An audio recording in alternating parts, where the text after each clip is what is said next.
예수님께서 부활하셨습니다. 유대인들은 안식일을 지켰죠. 안식일은 토요일입니다. 그런데 그리스도인들은 토요일 안식일을 지키지 않고 주일을 지킵니다. 왜 우리가 주일을 지킵니까? 그날이 주의 날이기 때문이죠. 그럼 왜 그것이 주의 날입니까? 예수님께서 부활하셨기 때문에 그렇습니다. 예수님이 부활하신 이후 예배의 날이 한 주의 마지막 날에서 첫날로 바뀌게 된 겁니다. 그래서 초대교회 성도들은 예수님이 부활하신 날, 곧 안식 곧 첫날을 기념하여 예배를 드리는 겁니다. 그러므로 우리가 예배를 드리는 것은 예수님의 부활을 기념하며 드리는 겁니다. 예수님께서 부활하셨다는 것은 예수님이 살아계시다는 것 아닙니까? 그래서 그분은 우리의 찬양과 경배를 받으시기 합당하신 분입니다. 여러분, 성경은 그리스도의 탄생보다 그리스도의 부활에 대해서 더 많은 지면을 할애하고 있어요. 지면을 많이 할애한다는 것은 그만큼 중요하기 때문이죠. 그리스도인의 신앙은 부활신앙입니다. 우리가 매주 고백하는 사도신경은 부활에 대해서 두 가지 차원에서 고백을 합니다.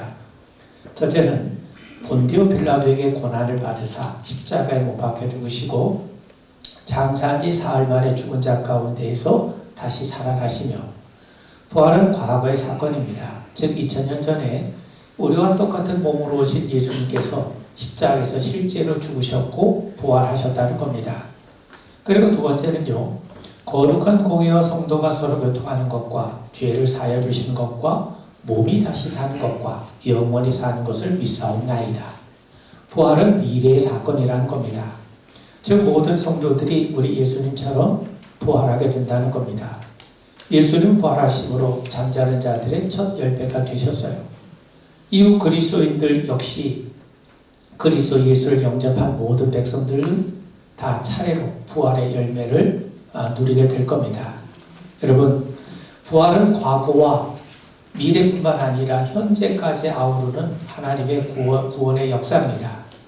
예수는 2000년 전 무덤에서 부활하셨어요. 그리고 우리도 장차 부활하여 하나님의 영광에 이르게 될 겁니다. 뿐만 아니라 부활은 현재 사건이 되기도 합니다. 예수의 부활이 오늘 우리의 삶에서 어떤 능력으로 나타나는가, 이것 역시 이해 못지않게 중요합니다. 그러므로 부활은 현재 우리의 삶의 현실에서 누려야 될 실제적인 능력이 되는 겁니다. 여러분, 부활하신 예수님은 곧바로 승천하지 않으시고 40일 동안 제자들과 함께 하셨어요. 왜 그렇습니까? 부활이 단순한 지식이 아니라 부활의 능력으로 삶을 살아갈 수 있도록 그 은혜를 베풀어 주시기 위함입니다. 우리는 결혼식과 결혼 생활의 차이를 잘 알고 있죠. 결혼식은 중요합니다. 두 사람의 결혼 예식을 통해 정식 부부로 인정받기 때문이죠. 그런데 결혼식이 아무리 중요하다 하더라도 진정한 부부의 사랑은 결혼 생활을 통해 구체적으로 드러나게 마련입니다. 예수의 부활이 우리의 참된 소망이라면 그 소망은 우리의 구체적인 삶의 현장에서 능력으로 나타나야 합니다. 예수의 부활을 기억하고 기념하는 것을 그치지 말고 그리스도의 능력 있는 삶으로 증거되어야 한다는 거죠. 그렇다면 부활하신 예수님으로 인해서 제자들은 어떻게 변했습니까? 부활의 능력을 가지고 살아가는 우리가 누려야 될 참된 은혜는 무엇입니까? 저는 오늘 말씀을 중심으로 몇 가지를 함께 나누고자 합니다. 안식 후 첫날 저녁에 제자들은 유대인들이 무서워서 문을 꼭꼭 걸어 잠고 숨어 있었어요. 주님을 잃은 슬픔보다 자신들도 언제 잡혀 죽을지 모른다는 두려움과 공포가 엄습했던 거죠. 뿐만 아니라 예수님을 배반하고 도망쳤다고 하는 이 자책감에 그들은 괴로워했을지도 모릅니다. 그들의 마음은 굳게 닫힌 문처럼 단단히 닫혀 있었던 겁니다. 그런데 부활하신 예수님이 두려움에 사로잡혔던 그 제자들을 친히 찾아오셨어요.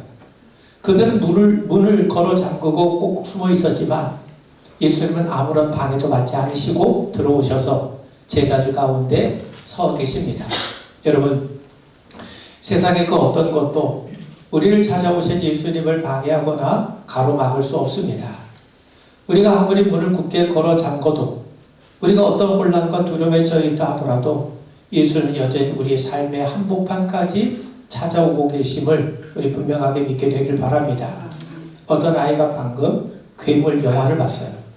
근데 깜깜한 방 안에 홀로 남겨진 이 아이는 그 괴물 생각 때문에 두려움에 무서움에 떨고 있습니다. 여러분 이때 아이에게 필요한 것이 무엇이겠습니까? 괴물은 다 허구야. 괴물에 있을 수 없어. 그건 그저 영화야. 이런 설명이 아닙니다. 방문을 열고 들어와서 아이의 손을 꼭 잡아주고 안아주는 아빠의 존재 그 자체가 아니겠습니까? 그래서 예수님은 굳게 잠겨진 문을 통과해서 제자들 가운데, 우리 가운데 찾아오시는 겁니다. 성도 여러분, 지금 어떤 두려움과 불안이 여러분의 마음을 굳게 걸어 잠그고 있습니까? 사람들은 대개 실패에 대한 두려움이 있죠. 건강에 대한 두려움이 있죠. 사람에 대한 열등감이 있죠. 또 하나님에 대한 죄책감도 있지 않겠습니까? 그런데 예수님은 여러분이 문을 열어줄 때까지 기다리고 계신 분이 아니라 이미 굳게 닫힌 문 안으로 들어와 계심을 분명하게 믿게 되길 바랍니다. 예수님은 두려움에 떨고 있던 제자들에게 오셔서 평강을 주세요. 20절에 보면 예수께서 오사 가운데 서서 이르시되 너희에게 평강이 있을지어다. 여러분 평강은 단순히 문제없이 마음이 편안한 상태를 뛰어넘습니다. 예수님이 주신 평강은 하나님과의 관계에서 오는 근원적인 평안이에요. 여러분 세상이 주는 평안은요 일시적이고 조건적이고 유효기간이 있어요. 문제가 해결되거나 뜻하는 일이 이루어지거나 일이 잘 풀릴 때만 평안을 누릴 수 있죠. 그것이 지나가면 또 우리는 두려움에 사로잡히게 됩니다.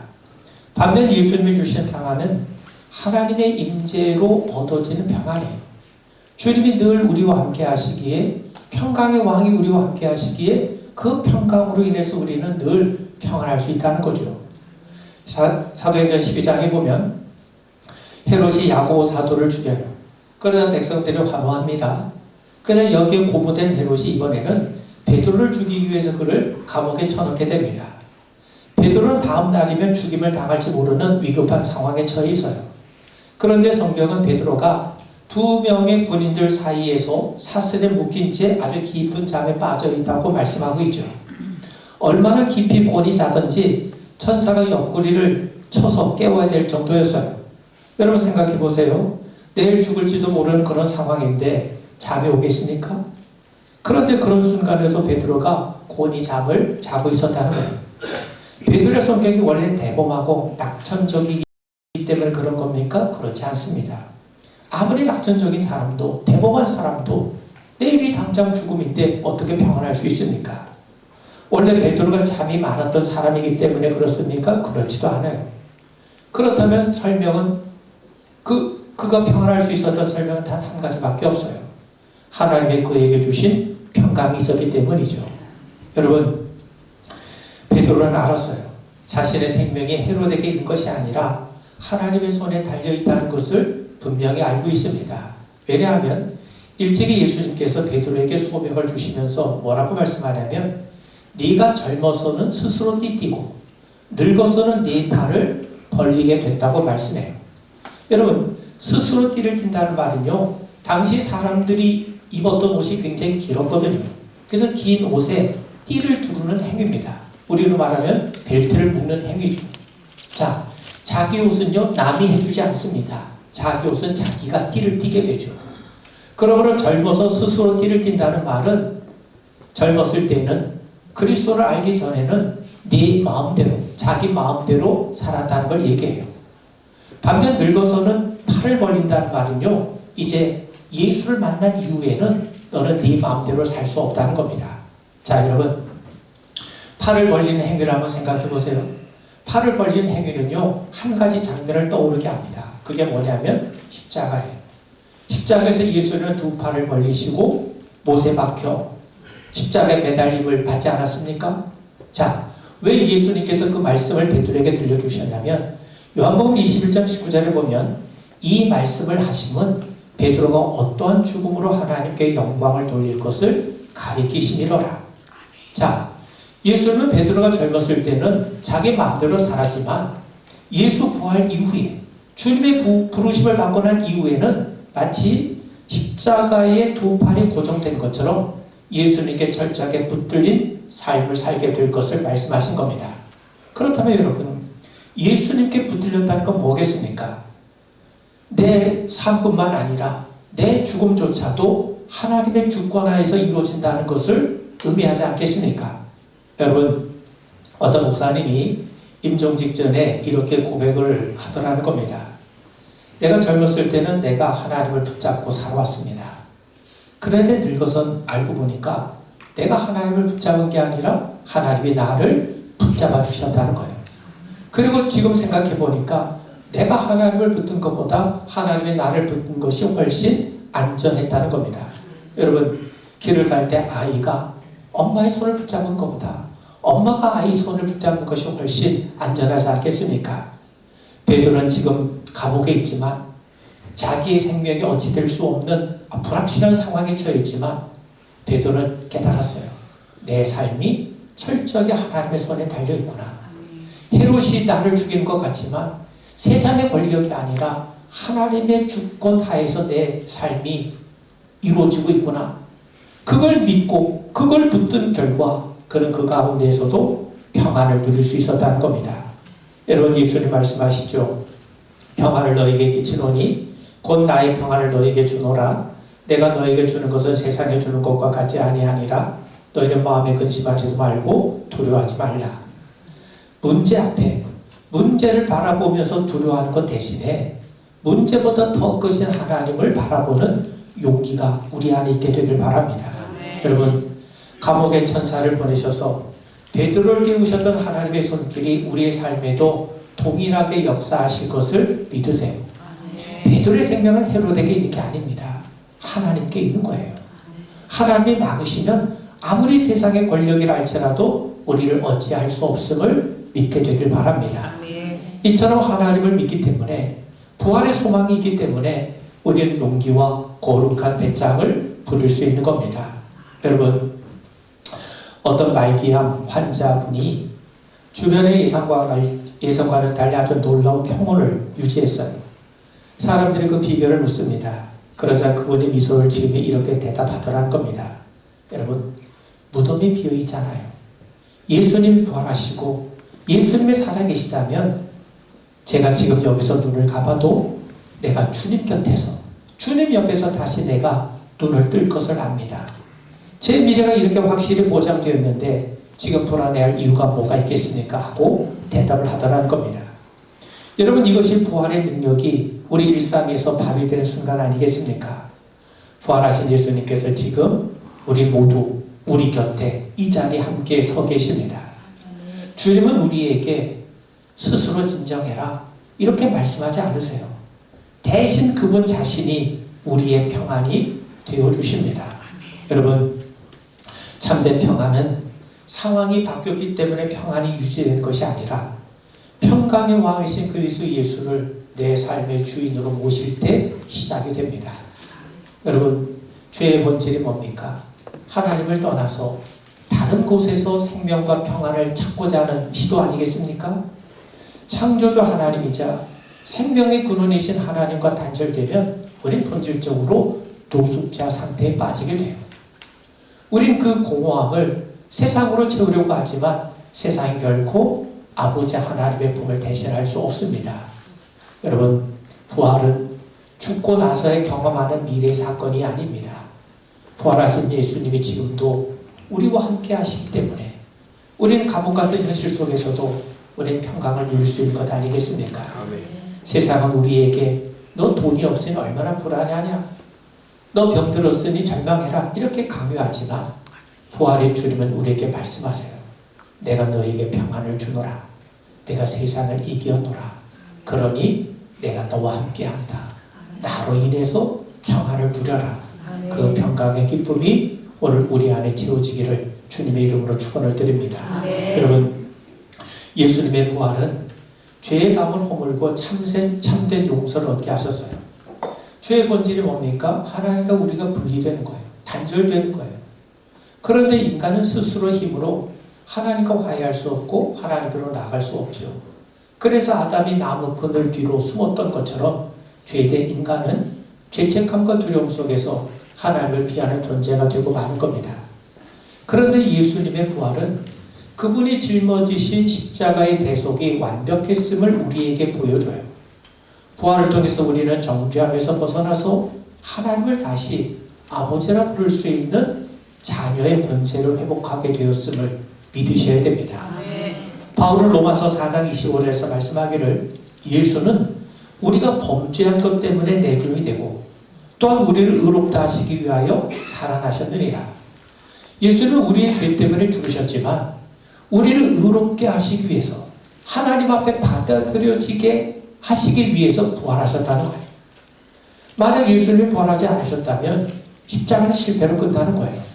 그렇게 되면 우리는 여전히 죄인으로 저주받아야 되고 하나님께 받아들여지기는커녕 하나님에게서 저주받을 수밖에 없는 인생이 되는 거죠. 그런데 예수님이 부활하심으로 우리가 하나님 앞에 받아들여지는 의롭다 하심을 받게 된 겁니다. 마치 법정에서 무죄 판결을 받고 풀려난 자유인처럼 우리는 예수의 부활을 통해 하나님과 화해하는, 하나님 앞에 나아갈 수 있는 경험을 하게 된 거죠. 여러분, 요한복음 20장에 보면 부활의 첫 새벽 막달라 마리아가 예수님의 무덤을 향했어요. 그는 7 귀신 들렸던 여인으로 참 기구한 인생을 살았던 사람 아닙니까? 그런데 그 마리아가 부활하신 예수님을 제일 먼저 목격을 했어요. 그런데 예수님이 그녀를 보시자 여자요 라고 일반적인 호칭으로 부르신 것이 아니라 마리아야 하며 그녀의 이름을 불러주셨어요. 지금까지 어느 누구도 그 귀신 들렸던 여인의 이름을 불러준 사람이 없었을 겁니다. 그런데 예수님만은 그녀의 이름을 불러주셨어요. 여러분, 그녀의 이름을 불러주셨다는 건요, 그녀가 예수님 앞에 온전하게 받아들여졌다고 하는 선언인 거예요. 나는 너를 잊지 않고 있다. 나는 너를 알고 있다. 나는 너를 받아들인다. 내 곁으로 오렴. 여러분, 이것이 바로 예수님께서 그녀의 이름을 불러주신 거기에 담겨있는 의미입니다. 그래서 신학자 칼바르트는 이 장면을 두고 부활의 복음은 단지 교리가 아니라 이름을 부른다는 거예요. 이름 부름이 바로 부활의 복음이라는 겁니다. 예수님이 부활하셔서 어느 누구도 불러주지 않았던 그녀의 이름을 친히 불러주심으로 그녀를 받아주시고 용납해 주신 것처럼 예수님의 부활은요, 우리 각자의 이름을 불러주심으로 그 부활에 동참케 하시는 하나님의 놀라운 은혜입니다. 부활은 하나님과 우리의 관계를 이렇게 회복시키세요. 죄는 하나님과 우리 사이에 두터운 장막을 쳤습니다. 그런데 예수님의 부활은 그 장막이 찢어졌음을 선언하고 계신 겁니다. 그래서 예수님의 부활하심으로 하나님은 이제 너희들의 죄는 용서되었다. 나는 너를 안다. 너는 이제 내게 받아들여졌다. 내 품으로 오렴. 이 하나님의 음성을 우리 분명하게 듣게 되는 겁니다. 여러분, 우리 탕자의 비유 잘 알죠? 탕자에게 가장 큰 감격이 뭐였겠습니까? 이제 새 옷을 입게 되고 가락지를 끼게 되고 신발도 신게 되고 또 자기 일을 위해서 잔치가 베풀어졌다는, 물론 그것도 굉장히 중요한 일이겠지만 그것보다 더 감격스러운 사실은 이제 아버지에게 다시 아들로 자기가 받아들여지는 거예요. 다시 아버지를 아버지로 부를 수 있게 된 것, 이것이 가장 놀라운 감격 아니겠습니까? 예수님의 부활은 우리에게 하나님을 아버지라 부를 수 있는 자격을 회복시켜 주셨어요. 로마서 8장 15절에 보면 너희는 다시 무서워하는 종의 영을 받지 아니하고 양자의 영을 받았으므로 우리가 아바 아버지라고 부르짖느니라. 예수님께서 십자가로 하늘의 문을 열어놓으시니까 하늘로부터 누가 오십니까? 성령님이 오시죠. 그 성령님이 우리 안에서 행하신 일이 뭡니까? 우리로 하여금 하나님을 아버지로 부를 수 있게 하시는 자격과 권리를 회복시켜 주세요. 이것이 가장 근원적인 관계 회복 아닙니까? 성도 여러분, 죄책감에 눌려서 하나님 앞에 나아가기를 주저하고 있습니까? 부활하신 주님은 우리의 모든 죄값이 다 지불되었다고 선언하고 계세요. 이제 당당히 은혜의 보좌 앞으로 나아가 하나님과의 친밀한 관계를 이어가는 여러분 되기를 주의 이름으로 축원을 드립니다. 아멘. 여러분, 제자들은 유대인들이 두려워서 문을 걸어 잠그고 있었어요. 불과 며칠 전 그들은 예수를 버리고 다 도망을 치지 않았습니까? 베드로는 3번씩이나 예수님 부인했고 또 가장 가까운 이들이 가장 먼저 예수님께 등을 돌렸습니다. 인간관계의 가장 깊은 상처, 배신의 기억이 사실 그 방 안에 가득히 채워져 있죠. 그런데 예수님이 그들에게 찾아오셔서 건넨 첫 마디는요, 그들을 책망하신 것이 아니라 그들의 잘잘못을 따지신 것이 아니라 바로 평강이었어요. 그리고 말씀합니다. 21절에 보면 아버지께서 나를 보내신 것 같이 나도 너희를 보내노라. 도망쳤던 자들이 이제 보냄을 받은 자, 파송되는 자가 된 거예요. 상처받았던 공동체가 치유된 공동체로 다시금 태어나게 되는 겁니다. 여러분, 부활하신 예수님은 배신하고 도망쳤던 이 제자들을 찾아가서 먼저 손을 내미셨어요. 여러분, 사랑은요, 먼저 손을 내미는 겁니다. 주님의 부활은 우리 안에 용서할 수 있는 능력을 허락해 주십니다. 이미 우리가 주님으로부터 엄청난 용서의 은혜를 받지 않았습니까? 내 힘으로는 도저히 품을 수 없는 사람이랄지라도 나를 용서하신 예수님의 사랑에 우리를 강권할 때 비로소 인간관계의 매듭이 풀려지게 되는 겁니다. 경상북도 작은 읍내에 김복순 권사님이라는 분이 계셨어요. 며느리와 사이가 좋지 않습니다. 며느리 어느 것 하나 마음에 드는 게 하나도 없어요. 그래서 사사건건 간섭하기 시작합니다. 그런 시어머니를 모시는 며느리는 얼마나 힘이 들겠습니까? 특히 첫 아이를 유산하게 되었는데 그때 시어머니가 내뱉은 한마디, 네가 몸 관리 잘못해서 유산한 거야. 이렇게 내뱉은 이 말 한마디가 며느리 가슴속에 비수같이 지금 박혀 있어요. 그리고 10년의 세월이 지났습니다.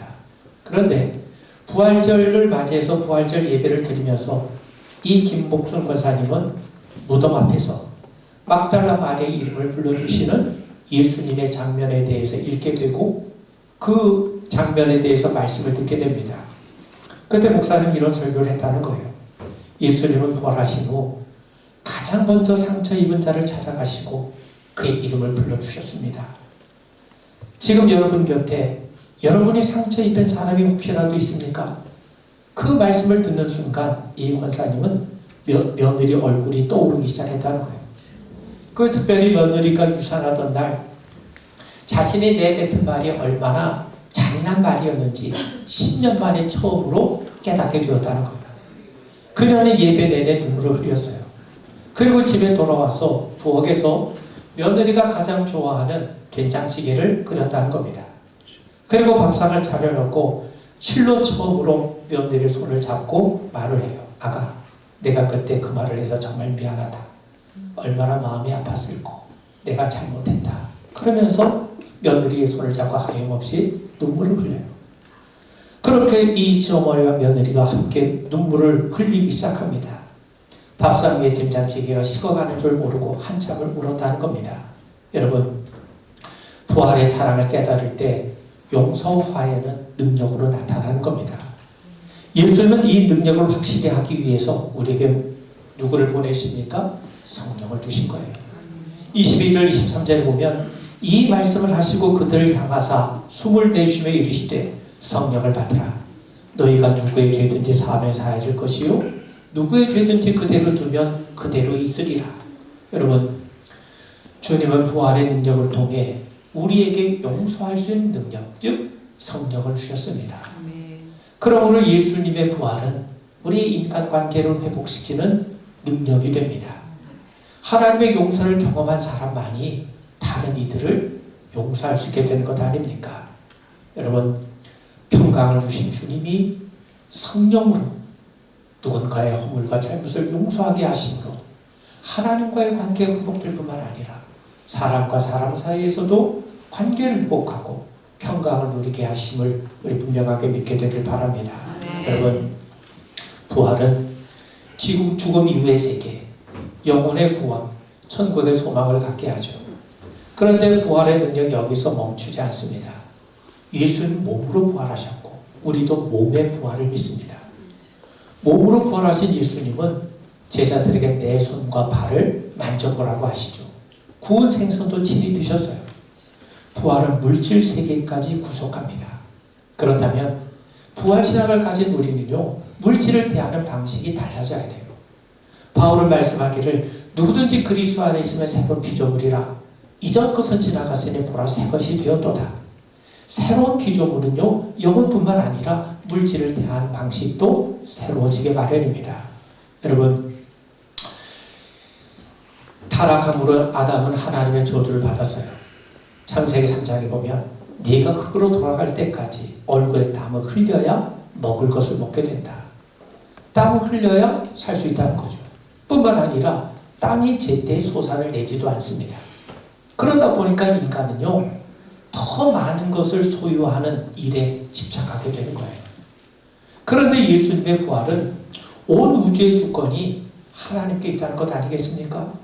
심지어 죽음의 권세도 하나님이 다스리신다는 선언이에요. 예수님의 부활로 하늘에 있는 자들과 땅에 있는 자들과 땅 아래에 있는 자들이 다 예수의 이름 앞에 무릎을 꿇게 되었어요. 그 말은 결국 이 세상의 모든 것이 다 주님의 것이라는 거죠. 여러분, 우리가 가진 것, 애지중지하는 것, 심지어 우리 자신도 궁극적으로 부활하신 주님의 것입니다. 우리는 그걸 잠시 맡아 관리하는 청지기일 뿐이에요. 청지기는 자기 뜻대로 쌓아두는 자가 아니라 주인의 뜻대로 관리하는 자 아닙니까? 왜 사람들이 쌓아두려고 합니까? 불안하기 때문이죠. 미래가 불안하기 때문에 더 쌓아두고 움켜쥐려고 하는 것 아니겠습니까? 그런데 부활은 미래에 대한 근본적인 불안을 해체해요.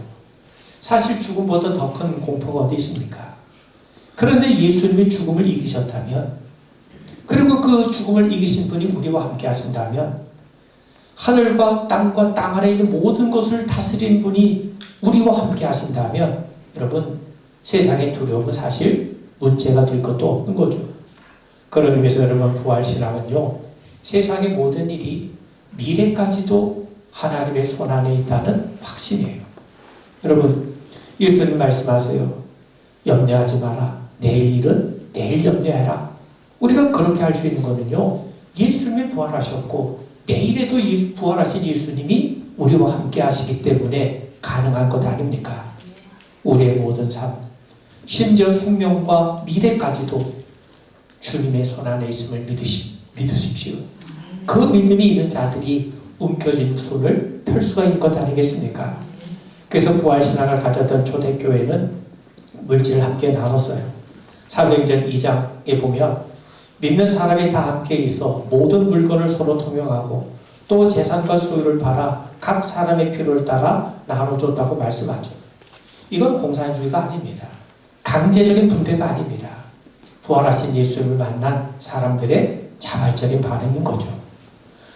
죽음을 이기신 분이 함께 하신다는 믿음이 있을 때만 가능한 것 아니겠습니까? 여러분, 물질을 쌓아두는 것이 아니라 흘러가게 하는 거예요. 바울은 우리에게 말씀하기를 우리 주 예수 그리스도의 은혜를 너희가 알거니와 부유하신 이로써 너희를 위하여 가난하게 되심은 그의 가난으로 말미암아 너희를 부유하게 하려 하심이라. 예수님이 가난하심으로 가난해지심을 우리가 부유하게 되었다는 것 아닙니까? 주님이 가난해지심을 우리가 부유해졌다면, 주님이 먼저 나누심으로 인해서 우리가 풍성해졌다면 우리의 나눔 역시 그분에 대한 바른 응답 아니겠습니까? 어떤 분이 믿음을 갖게 되면서 작은 액수나마 함께 나눔을 실천해 왔다고 그래요. 그런데 아내가 물었다는 거죠. 예전에 통장 잔고가 조금이라도 줄면 불안해서 잠을 자지 못했던 사람이 어떻게 지금은 통장 잔고가 줄어도 그렇게 평안할 수 있겠냐? 그러니까 남편이 이렇게 대답을 하더라는 겁니다. 예전에는 내 돈이라고 생각했으니까 줄면 두려웠는데 지금은 내가 하나님의 것을 잠깐 맡아두는 거라고 생각하니까 조금 줄어도 두렵지 않고, 또 하나님께서 나를 통해 누군가에게 보내시는 거니까 제자리로 돌아가는 게 당연하니까 전혀 두렵지 않더라는 겁니다. 여러분, 한 달란트를 땅에 묻어둔 종의 죄는 게으름이 아니에요. 두려움에서 비롯된 소유욕입니다. 그는 잃어버릴까봐 두려워서 묻어둔 거죠. 그건 청지기의 자세가 아니에요. 부활신앙은 현재 우리의 물질 세계가 중요하다고 선언합니다. 하나님은 이 세상을 포기하지 않으셨어요. 그러므로 우리도 세상의 물질적인 현실에 무관심할 수 없어요. 부활은 단지 저 세상으로의 도피가 아니라 하나님이 주신 부활의 능력에 힘입어 세상을 변화시키는 것 아니겠습니까? 그리고 그 변혁은 우리의 지갑에서도 시작될 수 있음을 분명하게 알게 되길 바랍니다. 여러분, 우리가 물질에서도 청지기 정신에 바로 설 때 부활하신 주님의 능력이 우리를 통해 분명하게 나타날 줄 믿습니다. 그리고 우리는 하나님 나라를 닮아가게 될 거예요. 그리고 그런 자들에게 주님이 우리에게 약속하십니다. 고린도후서 9장에 보면 하나님이 능히 모든 은혜를 너에게 넘치게 하시나니 이는 너희로 모든 일에 항상 모든 것이 넉넉하여 모든 착한 일을 넘치게 하려 하심이라. 여러분을 통해 착한 일을 넘치게 하시기 위해서 하나님께서 모든 것에 넉넉하게 채워주시는 은혜가 있음을 우리 분명하게 믿고 살아가게 되기를 주의 이름으로 축원을 드립니다. 기도하겠습니다. 부활에 대한 믿음이 우리들의 삶의 능력으로 분명하게 보여지고 증거되고 나타나게 하여 주시옵소서.